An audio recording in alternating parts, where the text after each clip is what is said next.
I'm sitting on that airplane as it's dawning on me what that song meant while I'm flying however many hundreds of miles an hour over an ocean.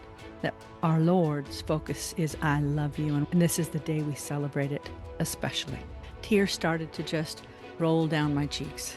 The good kind of tears. Do you want to know God better, feel His presence, and experience His power? I know how it can be unsatisfying to spend time with God if you think you're invisible or it's foolish to hope. I'm Lenora, mom, Jesus lover, and international trainer. Let's get to know God better together, pray with confidence, and increase the impact of our life. Hey, I wrote a book. It's called 100 Prayers, Releasing 100 Cares. It's full of real stories, scripture, and prayers for about every part of life. A link for the book is in the show notes. I really think you'll love it. Some have said it is the best prayer book they've ever had. I think I've mentioned this before, that sometimes God will use a song to connect with me or communicate something to me. Sometimes even a rhyme these days, which that's its own interesting thing. But Friday, I guess it was, I just looked up the date because I didn't remember it specifically. Friday, April 19th, 2019, I was flying into Melbourne, Australia to meet up with my daughter so I could take a vacation while she was in a study abroad for a few months at a school. But I was on the airplane and I noticed myself kind of humming a little song, and I thought, oh, okay, what's this? Because it's a song I never think of, which has become sometimes a tip that, okay, what's this about? Now, don't think I'm weird because I'm not. Well, so as I'm thinking, what is this song? What am I singing to myself? And it was, Tonight I Celebrate My Love for You. Who wrote that? I don't know. I'm not going to sing it for you because that would be sad. That would not be impressive. But I thought, why would I be singing that song? Okay, God, what's up here? And then all of a sudden I realized it was Good Friday. We hadn't even planned that I was going to be in, Sydney, Australia on Sunday for Easter. And so flying in on Friday, it was Good Friday. That's the day that Jesus was crucified for me, for you. And here was my Lord singing to me, really. When you know Jesus, you know He lives within you. He comes to live within you. You're born from above, and God comes to dwell with us and in us because He bought us with a price, His own life, His own blood. But Good Friday is the day He's crucified, which He went through horrific abuse and torture to take on the sins of the world. And right before He died, He said, Father, forgive them. They know not what they do.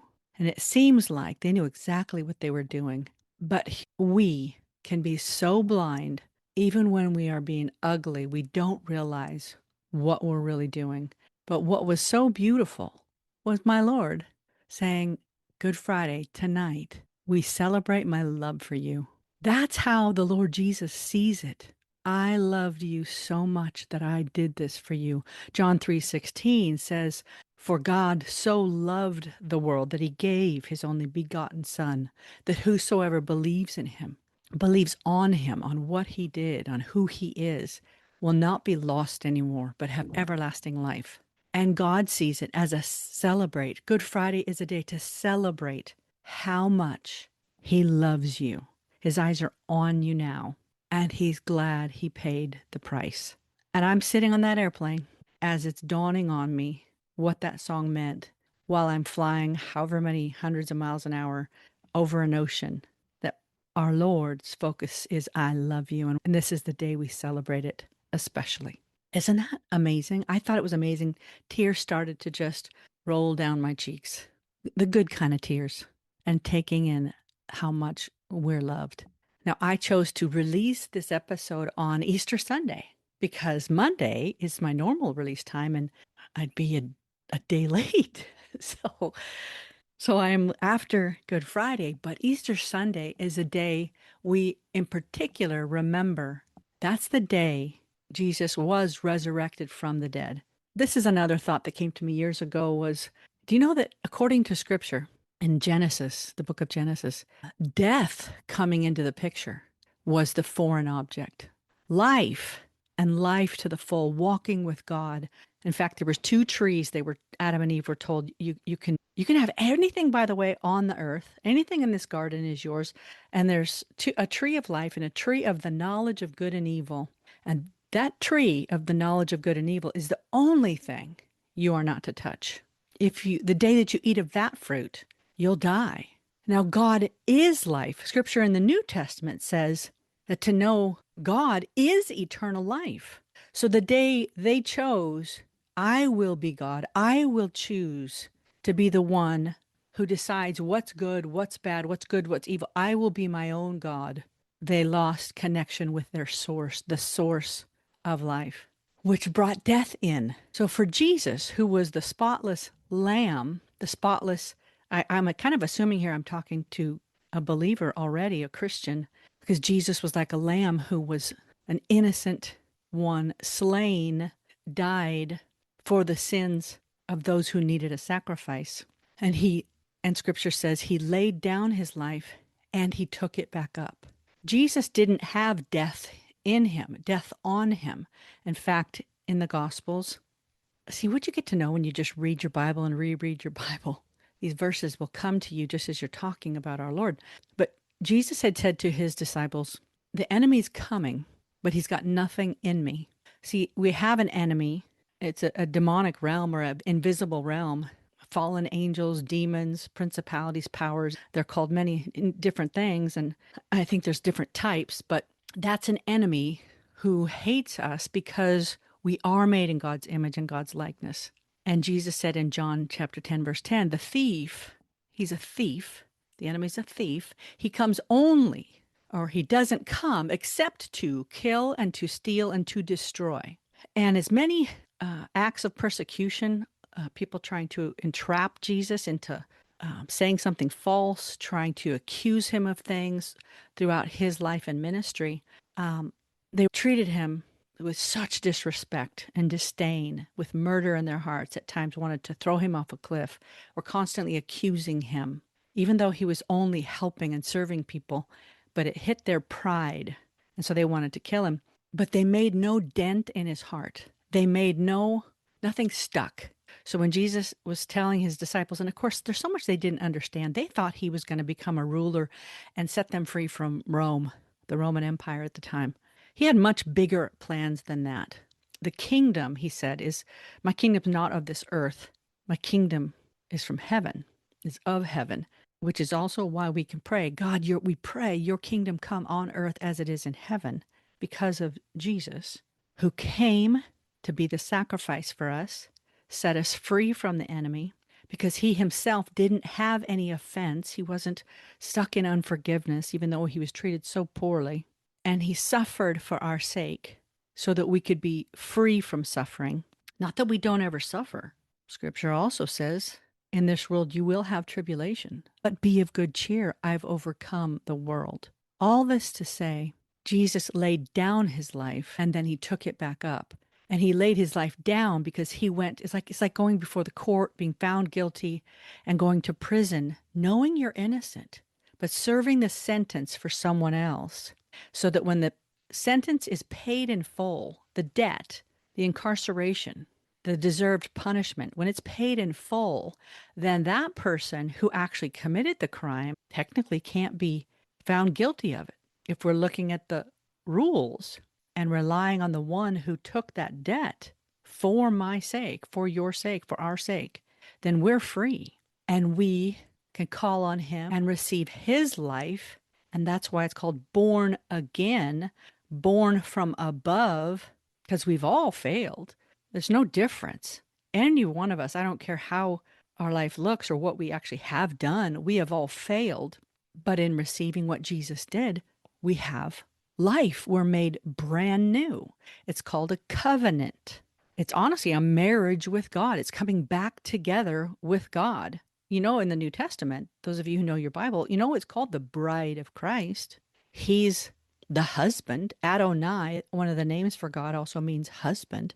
But Easter is such a beautiful celebration because it's about the life, the brand new life and freedom that was purchased for us. So happy Easter. And I hope I didn't go on too many tangents. I did make assumptions that you know some of the basics about the Bible. What a beautiful God. What a beautiful story. And I've seen the fruit in my life, whether it's going through a really difficult time or having those wonderful seasons where you just feel more blessed. God is good. And the more we get to know him, the more of his goodness we walk in. And he tends to teach us how to be a fighter, how to fight off the enemy, fight off the lies of the enemy, get free from unforgiveness by letting Jesus take the punishment of what was done for us and the punishment for what we've done wrong. And then not focus on that. Focus on freedom. Focus on the promises of God. Focus on God's kingdom being established on earth as it is in heaven. Because the earth is the Lord's and the fullness thereof. I said that a little bit King Jamesy because I'm again quoting a scripture. You believe in Jesus Christ, you have authority on this earth to pray for his kingdom to come, his will to be done. And honestly, I believe I celebrate Easter every day. I mean, I don't think of that word, but he's my Lord. Every day is a new day with him. But this is a great time for you to get yourself in church if you're not already, or invite someone so they can hear themselves about Jesus Christ. So from here, I'm just going to pray because God wants to be very close to us, intimate, and talk with us. So, Father, wow, to call you the God who made the heavens and the earth, to call you my Father, our Father. You said, Our Father who art in heaven, hallowed be your name. Praise to your name. There's no name like you. There's no one who has the power you do. But you designed us. You imagined us. You formed us in our mother's womb.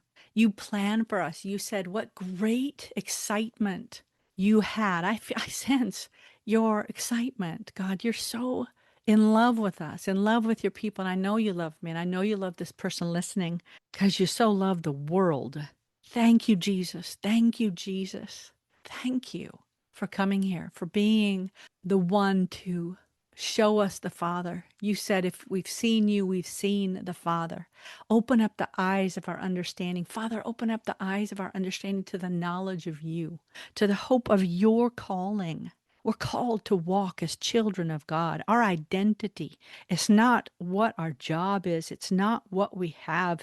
It's who we are, made in your image. It's whose we are. It's the life and eternity we have in you. I've come to think recently, like the time on this earth compared to eternity is a little bit like the time in the womb before a baby's born. It's a critical time.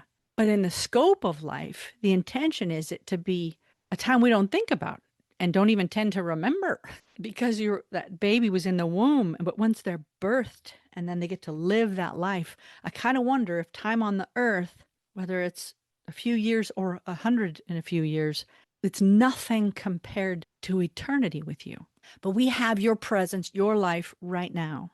Father, I ask you to protect our churches. Protect our churches this Easter. Protect our families. Protect your people. I pray in Jesus' name.